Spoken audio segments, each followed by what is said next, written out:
Assalamu alaikum everyone, welcome back to my channel. Today I will tell you a ghost story is the true fact of the story.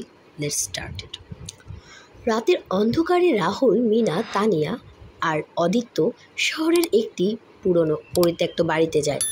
গল্পে শোনা যায় এই বাড়িতে এক বিজ্ঞানী পাগল হয়ে নিজেকে মেরে ফেলেছিল আর তার আত্মা এখানে সেখানে ঘুরে বেড়ায়। বন্ধুরা মজা করার জন্য এক রাত কাটানোর পরিকল্পনা করে সেই বাড়িটিতে। প্রথমে সব স্বাভাবিক ছিল, কিন্তু রাত বাড়তেই ভৌতিক ঘটনা শুরু হয়। মৃত্যুর খেলা।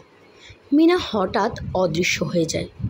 সবাই তাকে খোঁজাখুঁজি করলেও পুরো বাড়িও তাকে খুঁজে পাওয়া যায় না, কিন্তু কোনো চিহ্ন নেই। তারপর একে একে অদিত্য ও তানিয়া অদ্ভুতভাবে বিচ্ছিন্ন হতে শুরু করেন। তানিয়াও আতঙ্কে চিৎকার করে বলে, মিনা কখনো বেঁচে ছিল না, সে তো গত বছর মারা গেছে।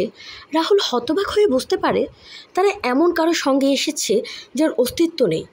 শেষমেশ রাহুলও বাড়ির ভিতর আটকা পড়ে যায়। তখনই মিনা তার সামনে এসে ফিসফিস করে বলে, তুমি পালাতে চাও, পরের পূর্ণিমায় ফিরে আসো, তখন সব জানবে। রাহুল ভয় পেয়ে বুঝতে পারে এটা শুধু খেলা নয়, বরং এক ভয়ঙ্কর ফাঁদ। কি হবে তার পরের পূর্ণিমায়? এখানে গল্পটি শেষ হয়নি, এখনও এই গল্পটির টুইস্ট রয়ে গেছে। গল্পের শেষে একটা প্রশ্ন থেকেই যায়, মিনা কি সত্যি তাদের বন্ধু ছিল, নাকি সে অন্য কোনো শক্তির প্রতিরূপ?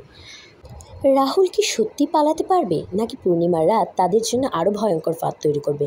মানুষ ভাবতে থাকে এই রহস্যময় বাড়ির ভিতর কিভাবে বন্ধুরা আটকে গেল এবং তাদের শেষ পরিণতি কী হবে।